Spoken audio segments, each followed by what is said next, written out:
I love you. Everybody loves a baby. I love it when she smiles, but I also love it when she frowns. And when she cries even, it's like I'm besotted. Congratulations! 5 couples share their journey of a lifetime. What it's really like to have a baby of their own for the first time. I'm just so overwhelmed that she's here and she's safe and she's healthy. To love like they've never loved. Imagine feeling all the love you've ever felt in your life and then just having all of that in one shot. To think the unthinkable. Just stop crying, otherwise I'm just going to walk out the door. If I didn't love her as much as I did, I would have walked away. Shut up. No, Charlie, I'm sick. Oh my God. Newborn babies test strong relationships. I was going mad. A baby in the house means a whole new life. Jesus Christ. Breastfeeding. I enjoyed every moment that you were breastfeeding. It was just really, really painful. It was awful. As their relationships are put to the ultimate test, these couples find out what they're made of.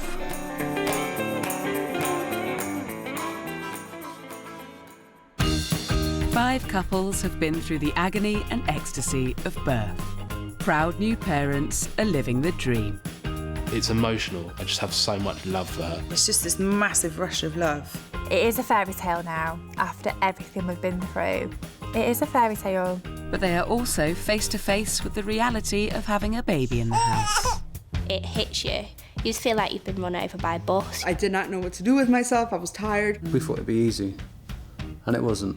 There were actually feelings of panic. I was panicking. I was thinking, oh my God, what am I going to do?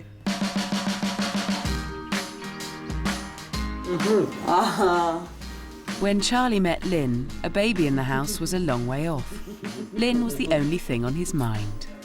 I meet this girl, and she is good looking, fun to be around, a laugh.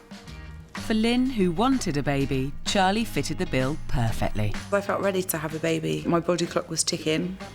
I felt it was important to find a life partner and reproduce. Let's face it, you knew it was going to be a good looking child, didn't you? Yeah, of course. Lynne and Charlie met online. It was love at first sight. You're incredibly fit at the time. I mean, you still are now, but you were really, really fit at the time, weren't you? I think you were tanned as well. But yeah, I did think, whoa. And she was all right herself. Just all right. 19 months later, Lynne had a good-looking baby called Harvey. She also had a lot of stitches. It was really emotional though, wasn't it? I started crying. She was drugged out of eyeballs. Yeah. She had every drug they would offer her. Yeah. She was like, give me. I've got a low pain threshold, so yeah, pain relief was quite important to me. And she spent the last months of pregnancy wondering whether it was the right thing. I was panicking. I was thinking, oh my God, what am I going to do? Is he going to measure up? I suppose truly we didn't get to know each other properly. So we're still really getting to know each other. Whilst... I don't know. I disagree. I think I knew you pretty well. I think I knew you inside out pretty quickly. Having a baby is one way to start that process. It was all very quick, wasn't it? It's all very roller coaster, but that's what we wanted at the time. Look, it's your new home. Yeah, welcome to your new home. Aww. Baby Harvey is coming home to Sussex for the first time. Exactly what to do with baby is question number 1. Maybe a change. We'll have a look. No, he's not messy. It's not wet either. What? If he's crying, it feels like I'm doing something wrong, or it feels like I'm not doing something that I should be doing. You feel a bit helpless because you feel that he's in pain or something. Harvey was not Lynne's only worry. I was worried that he wasn't ready for fatherhood. I was worried that, you know, he'd agreed to us trying for a baby too soon, and, you know, he wasn't ready to kind of be the person that I needed him to be. Okay. Charlie didn't have any doubts about fatherhood.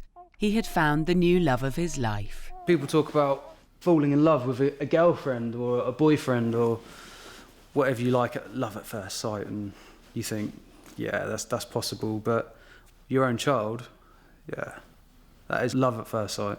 It's a completely different feeling. Yeah, that brings tears to your eyes. and you get all choked up and it's crazy.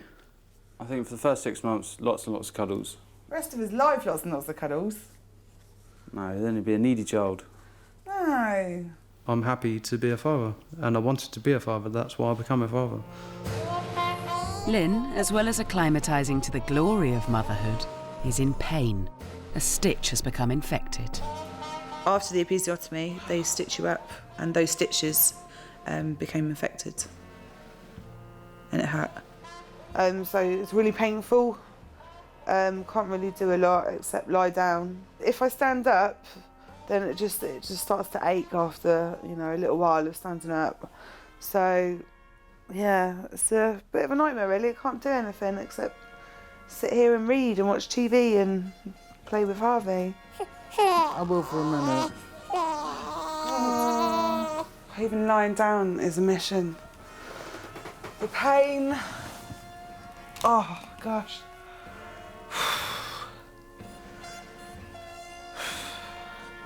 I think I'll have a cesarean next time. It was really painful. I couldn't breathe. I was having these manic headaches and it was just throbbing down there. It was absolutely killing, really, really hurting. It was awful. It was really, really awful. It was so scary because we're there trying to look after Harvey. You know, he needs feeding every 2 hours and, you know, he needed us, but I was feeling so bad. Paracetamol sales went through the roof. Because that's all I was allowed, isn't it?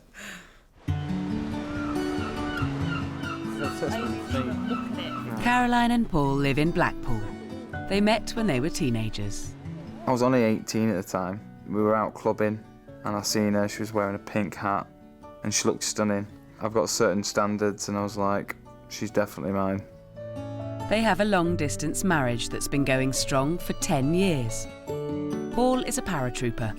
He's either abroad or in barracks 300 miles away. I've been in the army since I met her. So from day one, I've always been in the army and that's what I've always done. And she stuck by me the whole time. You need someone like that when you do a job that I do.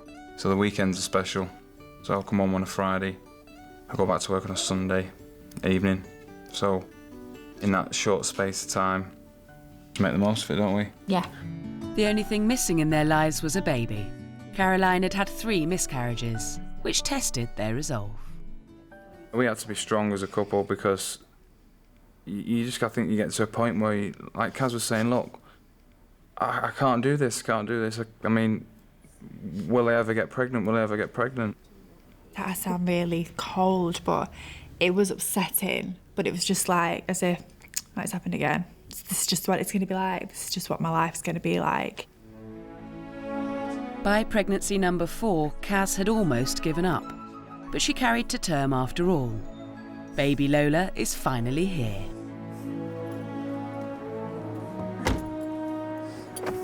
Here we are.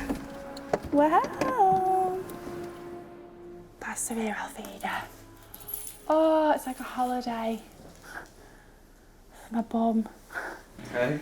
Because the beds are really hard, so it's nice to soak into something on here. And it's just amazing. Can't believe we've actually brought her home. Come on, Lola. Here we go. Home sweet home. That's it. Oh, yeah. Oh. She's here. We are home, yeah. Oh, it feels amazing to get home. Can't believe she's here. We've finally got our little baby. She's here now, and to me, that feels like we're complete. That's us. I'm more than complete. First week was just like, I think we were still in shock, the fact that we had a baby. All right. Oh, there we go. It was surreal, wasn't it? Oh, yeah. Let's go, Bambino. We've got a new baby, and she's here, and she's safe, and she's absolutely perfect. Right. Whoa. She didn't poo in. Nearly. She just like spat at me. It was like an air rifle. Try it again, girl. Go on. Lola means more to me than anything on the planet. It's like it's just this precious thing that you're responsible for, and she means more than anything. I'm just so overwhelmed that she's here and she's safe and she's healthy. We forgot about time, really. Time just wasn't even an issue.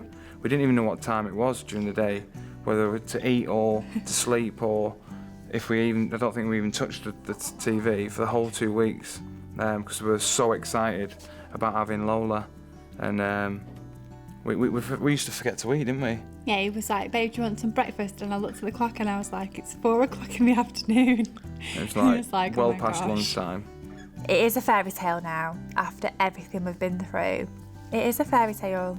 A fairy tale, until Paul goes back to barracks, 300 miles away, down south. It's just crap, innit? Life, as in work. I was just dreading going back to work, yeah, same again. I got all that drive again, and then only seeing him on a weekend, and it got hard.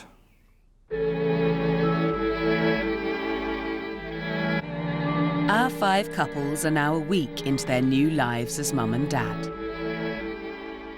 While the rest of the world dreams peacefully, they do not. Raising baby means one thing: sleepless nights. There's no parent on this planet that is prepared for the lack of sleep that you have. Yeah, you just have to get on with things. Feeling like crap. I was going mad. I did not know what to do with myself. I was tired. Just had to get on with it. There was nothing I could do. Sometimes you don't know why they're crying, and they're freaking out and they're in pain, and you don't know why, and then it's hard. I was fine. Yeah. So all you have to do is dead simple, actually, Ames. Just pull that grey... Get inside. Besotted parents, Amy and Stuart, are bringing baby girl Eva Louise over the threshold for the first time. Excited to see your sister. This is Eva Louise. As soon as we walked through the front door, we were like, right, what do we do? I think we just looked at her and just tried to comprehend what we had in front of us. Lovely pair of frilly knickers. The first couple of days, we did nothing but sit on the sofa and just watch her. My mum had put meals in the freezer to last us a couple of months, so we didn't have to think about cooking. We literally got up in the morning, showered, and just watched her all day and all night. I think it was after the first week when it started to get a little bit hard, when the bubbles started to burst a little bit and reality kicked in. Reality meant almost no sleep. Until you're deprived of sleep, I don't think you really understand how it feels. You're waking up on the hour, every hour through the night. It hits you. You just feel like you've been run over by a bus. There's no parent on this planet that is prepared for the lack of sleep that you have.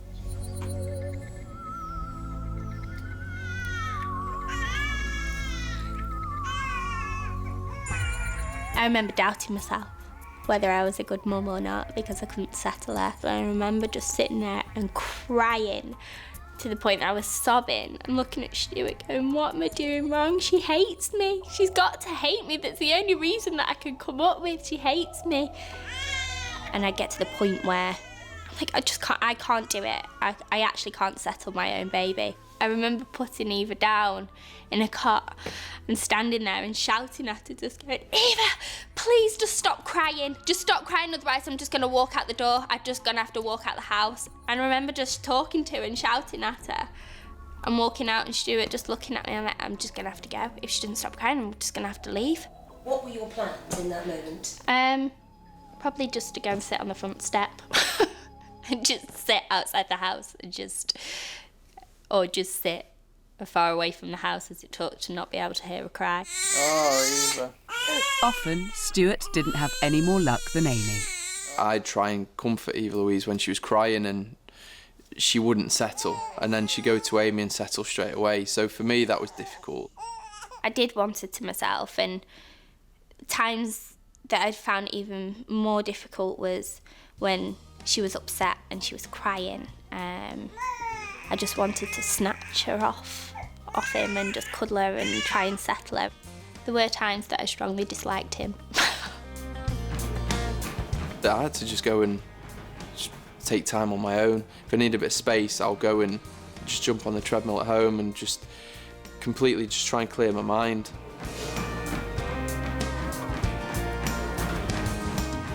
I think that parenting can be super complicated and it could be super simple. David and Marilia have a new baby, Gabriella. Life for them is straightforward.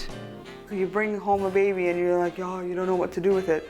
Oh, what do you mean you don't know? You don't need to do anything with it. You don't need to start like teaching it like physics. The baby doesn't need anything other than it needs to be fed and changed and held, you know? Luckily for Marilia, she has round-the-clock babysitters, her family from Brazil. My family spaced out the visits so that I would have the most amount of help for as long as possible. So my mom came from the day Gabriella was born, and she stayed for 2 weeks. Well, every morning, David hands her to me so that they can sleep. So I usually come here to the living room, I close the door. So if she cries or something, she's not going to bother them. And then my sister came with my grandma, and my sister was here for 4 days, and my grandma stayed for 2 weeks. David, she looks like you. Apparently, so they yes, say. yes. She loves baby. All her life, she has loved babies. We're baby pushers. You do not want to run into us on the street, because we will be like, oh, you do you have a baby? Yeah. You should have a baby. And then my little sister came for 3 weeks.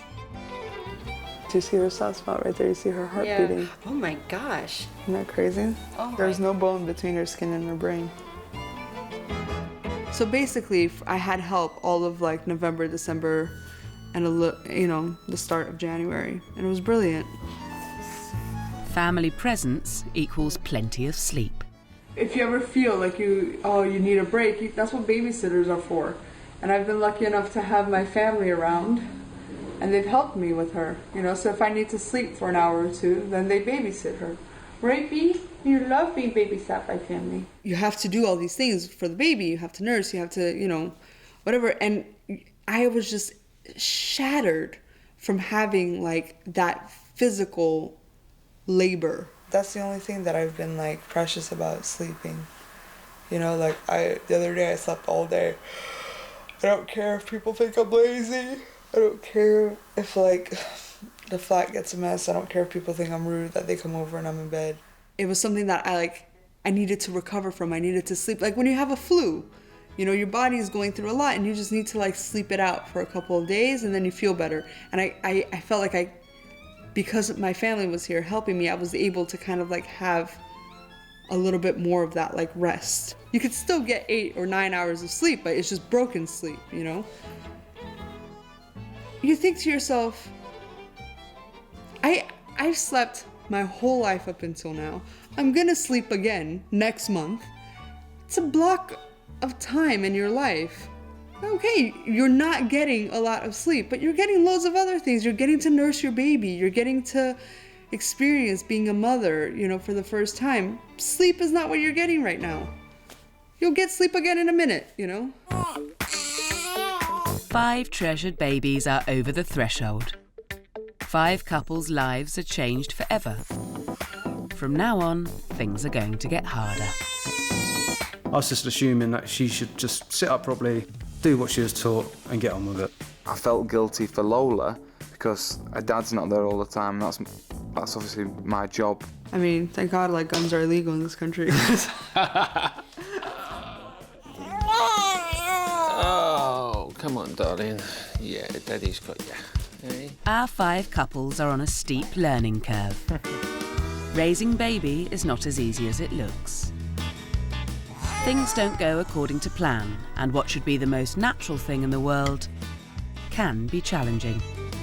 Pressure to breastfeed successfully is intense. I was getting quite stressed out about it because, obviously Harvey was there crying his heart out, wanting milk, and I couldn't give it to him. I don't think she's latching on. I don't think she's getting enough. She's going to have failure to thrive. I wanted the experience of nursing. There was times where I was contemplating giving up because it was so hard. Is this the same bottle? Yeah. And dads have issues too. Breastfeeding. I enjoyed every moment that you were breastfeeding. I thought it was great. Okay. Oh, definitely not erotic. No, I mean, Far from it. when you had to duck to get out of the way of a shot, it's not really a turn on, to be honest.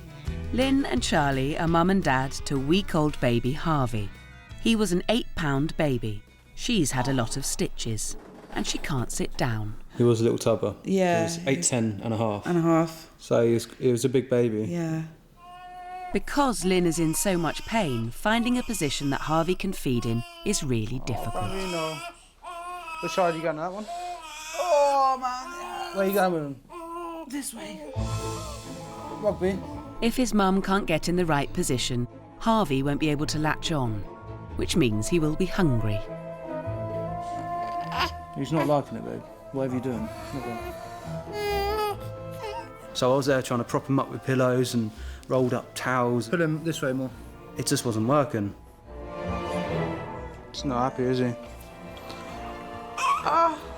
There was times where I was contemplating giving up because it was so hard. It seemed to me quite an easy thing to do. Just in that position, put the child on, and there you go, job done. He's rooting. Maybe you just want something to suck. Maybe there's nothing in my boob. Shall we try some formula? There was kind of a feeling of failure there. I was getting quite stressed out about it. Lynne and Charlie do try formula. And go. What was that? This is no good, babe. Why? You can't keep doing this. What? Because it's a very slow progress when you could have eaten that already. A little baby, darling. Yeah, I got frustrated because I didn't know the pain that she was going through, so I was just assuming that she should just sit up properly, do what she was taught, and get on with it. But she couldn't do that. And if it's only a couple of days, why don't we just use the bottle? Because it'll confuse him. What, and a glass won't? No. And so I was getting angry, and then she was getting angry at me, and then sometimes we were arguing about it, and I was walking out of the room, and it was just causing issues. It's just a rubbish way of giving it to him. It's not. It's the only way. He's only little. Yeah, I know, but I'm not enjoying doing it, and I don't think he is either. Well, do you want to make some formula? No, do you want to just breastfeed him? I can't, Charlie. Why? I can't sit down. It was worrying for me because I was worried that he wasn't going to get enough food, and I was actually getting quite impatient with Lynne. Lynne believes she is not producing any milk. Charlie doesn't. We've got 3 formulas, and after that I don't want to buy any more. Breast is best, and that's what we get told by everyone. Yeah. And the only reason I really didn't want to do it, I mean, the formula, it's not as good. And no one's recommended it, apart from the nurse saying, look, he needs to eat. So just get a bit of formula in him for the next few days until the boobs start working. He needs feeding, he needs food, and that's that at the end of the day. If I can't produce it, then, you know, the next best thing is to use ready-made formula. What, the next breast thing? Next breast thing. Funny. Lynne and Charlie are afraid Harvey won't get enough food. It's time for a visit from the midwife. Have you tried feeding him lying down? But I'd like to try that. That's what I'm thinking is the next step. Exactly. No, we haven't been shown, have we? We just kind of worked it out.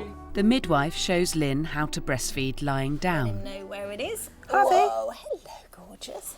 Now, are you sort of aware where the nipple is? Is the question. I'm trying to see it over my big boob.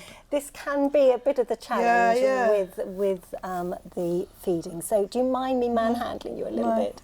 So, you might need to just use this hand to lift up the breast, just so that you can gauge actually where it is. Where's Dad gone? Where's Dad gone? So you could be an effective team player here. Yeah, that's what I'm keeping. Yeah, so, you know, just helping while she's uncomfortable with the stitches, that just helping sort of get in a good position. There you go. You are doing very well. I think I think you've had real challenges, haven't you, with your poor stitches and things. Would you say my milk's coming now? If my boobs are so much heavier. Yes. Oh, it's dripping. And they're dripping. I know. Absolutely brilliant. If he's fixing on well, he's going to be the best way to promote that milk supply. Obviously, I don't know the pain she was going through, and now I know that she was going through a lot of pain because now I know how long it actually lasted until she got better. But back then, I just thought, oh, she'll be better next week, so it can't be that bad. But it wasn't. It was months and months. In David and Marilia's world, breastfeeding is also a milestone. I wanted the experience of nursing.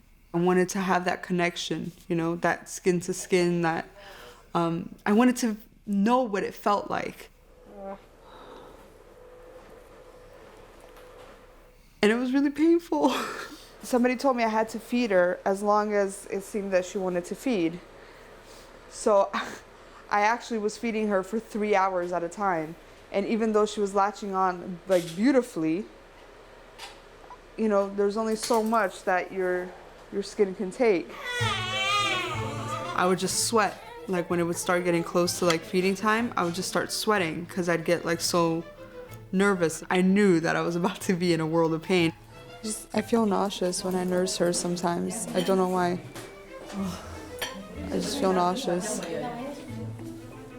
I feel so sick. A baby's latch is vigorous. They're attached. Like you can, I reckon I could have stood up and she wouldn't have fallen off if I like let go. You laugh, but I'm telling you that they like attach. They're like, again, a part of you.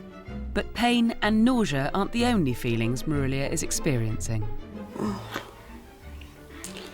get these really weird feelings when I nurse her. I get like really violent thoughts. It's really weird.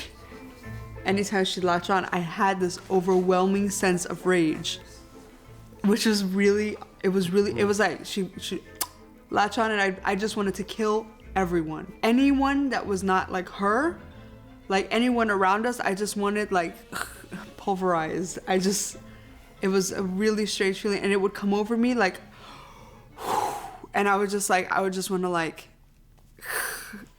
the other day, David asked me if he could watch Match of the Day and I was like, sure, I'm just gonna nurse her.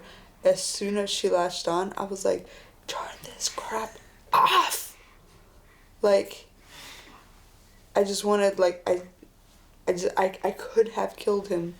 In the moment that Marilia would be saying something aggressive to me, I'm not going to be like, oh, you know, I'm not going to be like, oh my God, I love you and give her a rose. But when you, in a moment of difficulty, right, you still have choice, right? When something difficult's happened and you feel emotionally challenged, you still have choice at that moment as to how you're going to respond. Or I probably wouldn't have felt that way 5 or 10 years ago, but I feel like now I'm at a level of maturity or whatever that I can, you know, so in that moment, I choose to understand that this is not because she hates me. I mean, thank God, like, guns are illegal in this country.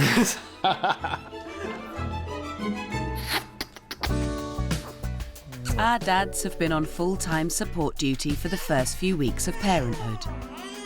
But it's time for them to leave their beloved newborns and return to work. Bye, darling. What are we going to do?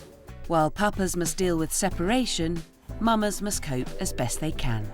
First day on my own. Expect it'll be a bomb site by the time he gets home. Living the dream is over and another experience of parenting about to begin. Shut up and just go on with it. No, Charlie, I'm serious. Oh my God, I'm serious, Charlie. Charlie has gone back to work. He and Lynne have decided to sleep in separate rooms. He wakes Charlie up. His noises wake Charlie up. So that's another, you know, that's another problem that we've come up against. That's why Charlie and I can't share the room. You were happy to go back to work. Yeah, I mean... You were getting cabin fever. Do you remember? I don't like not working, even without a child. I get bored. I get bored very easily, so, I mean, working is one thing I have to do regardless of having a child or not, so, yeah, it was a relief going back to work. Charlie is an engineer and he leaves early in the morning. I had a brilliant night's sleep. I didn't wake up once. And I think Lynne was being kind to me. But he and Lynne got more than they bargained for from this daily separation.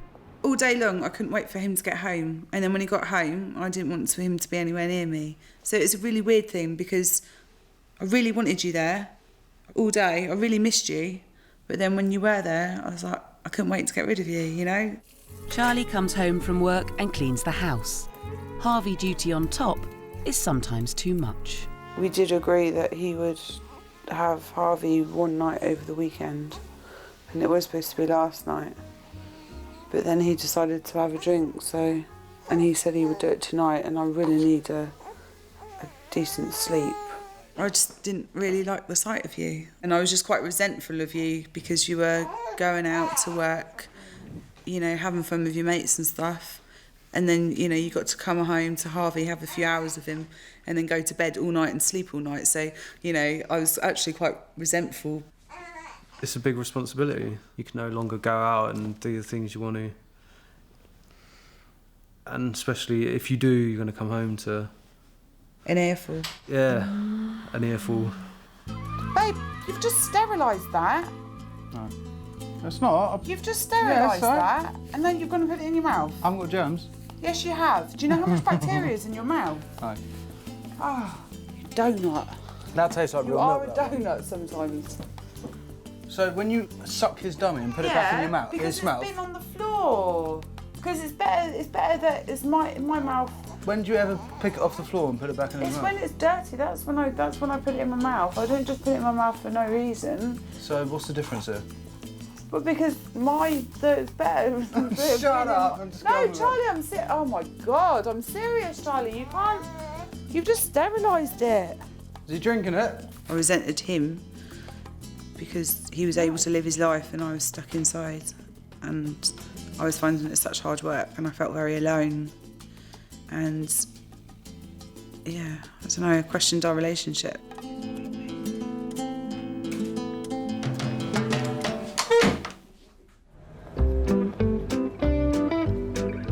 Claire is dating Malcolm, the man of her dreams, 21 years her senior and father of 3. There's a lot of stigma around the whole sort of older man, younger woman thing. The fact is, we don't see the older man, younger woman between us. That doesn't exist, does it? It's just us. Malcolm's a gentleman. He pulls a chair out. He will walk. If we walk across the road, he will walk the traffic side. So if we go for dinner, he'll always pull my chair out or take my coat off. What have we got here for you? Theirs was a whirlwind romance which led to baby Darcy being born within a year of them getting together. I think with Mal, it's just he's older and wiser, and I really enjoy that. Darcy is Claire's first child and she's Malcolm's 4th. He's been here before.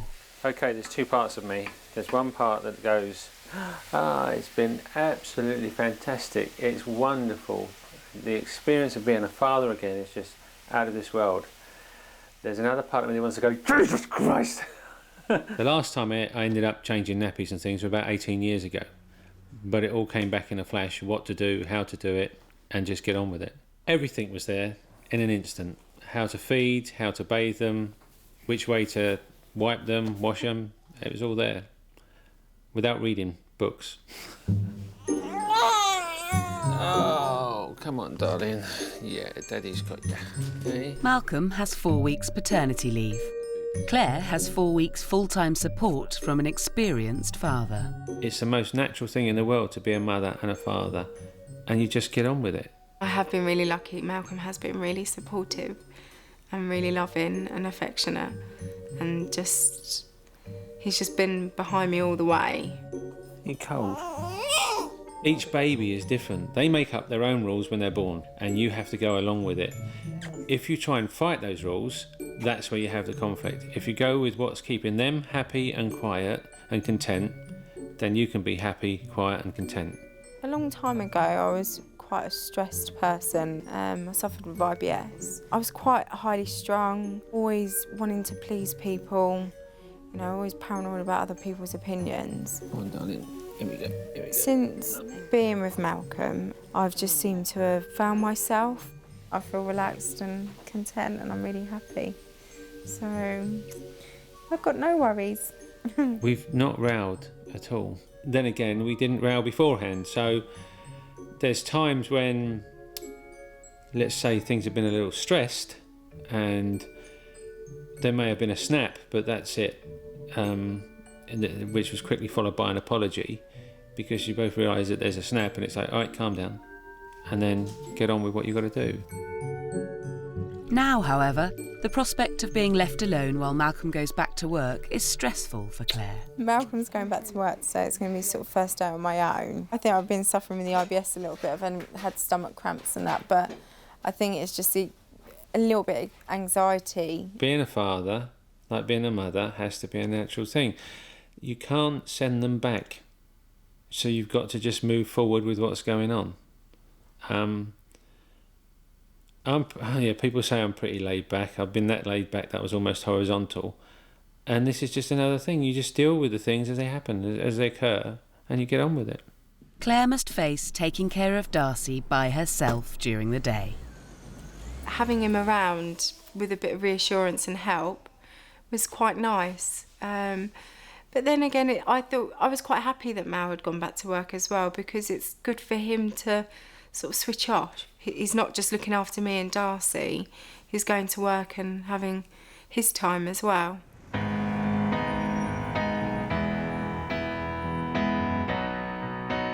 Paul and Caroline have been in a baby Lola bubble for Paul's 2 weeks leave. He's in the army and he has to leave his family to go back to barracks 300 miles away. We'll see you again in a few days. I'll just be like getting on a train for a 4.5-hour journey back to work, back to reality. It's going to be even worse, leaving them both here. And every day she's changing, so I'll just be missing all that and just seeing it on a weekend. But Kaz will be able to send me pictures.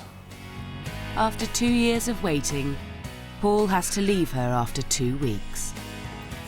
He will now only see her at weekends. I felt guilty leaving initially, but then again I had to also think, well, I've got to earn an income for my family. So it's my job to go to work, knowing that my wife and my daughter are at home and they've got everything they need.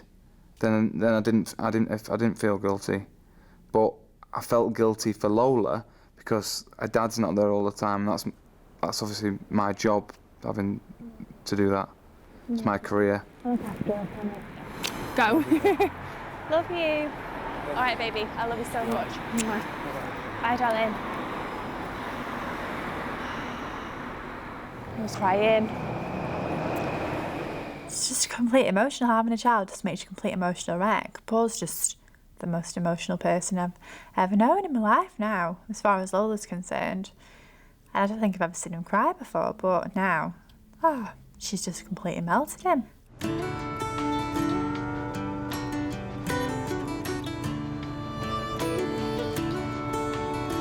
That was horrible. Oh gosh, I thought it'd be me that'd be a blubbering mess, but I didn't want to. I don't like to, because when I get upset, I think he starts to worry about me and thinks, oh, I can't leave when she's so upset. So I purposely said to myself, don't let him see you upset. Just let him think you're going to be fine, because he'll just worry about me even more. And then as he got out of the car, I could tell he was crying and he hugged me really tight, and I was like, oh my God, just keep it together, keep it together. But that just broke my heart. Caroline now has to raise baby Lola without her man Monday to Friday. This house is a death trap. How on earth do people do this?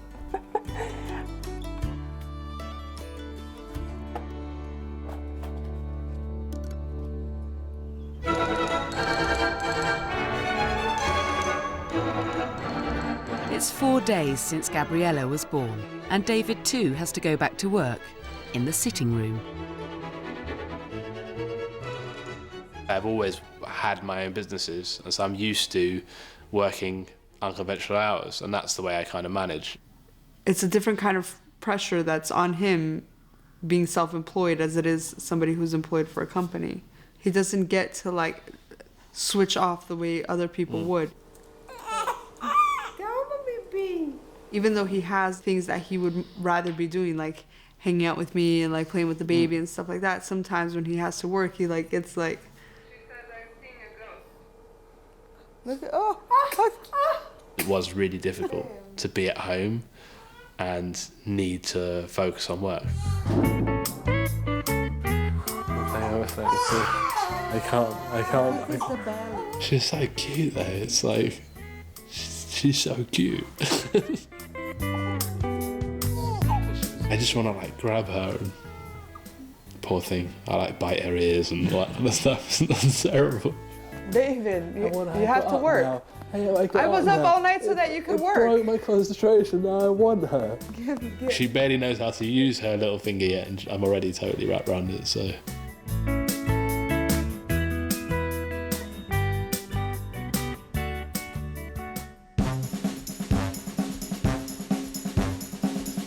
Dads are now at work and our mums are now at home with the baby. This is the new normal and things do not always seem fair. Who has it easier? Amy. Well, I'm going to say Amy. Now ask him how many night feeds he's done. Who has it the easiest? Definitely. Harder for Kaz. Well, in our relationship,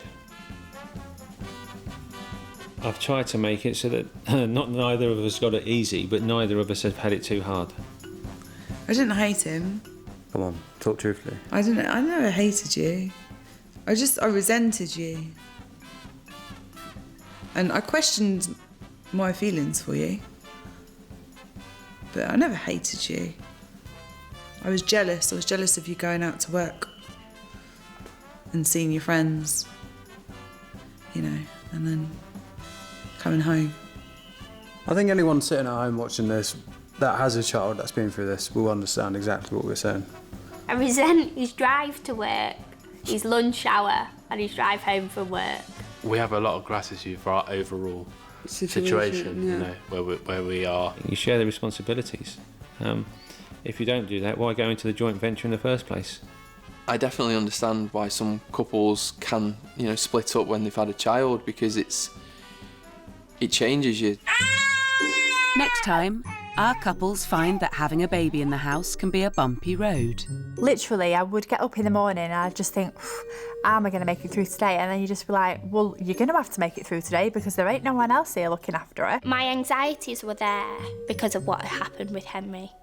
They face issues they did not expect. You were scared. You just got more and more worried. Sometimes I pick something up in a size 10, which is the size I used to be, and I say, well, that'll look really good. And then I realize that it doesn't go past my ankle. If she wasn't carrying my child and she did put on this much weight, I probably wouldn't have stuck around.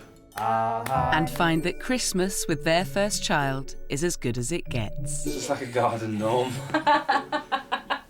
I didn't have to have a single present on Christmas.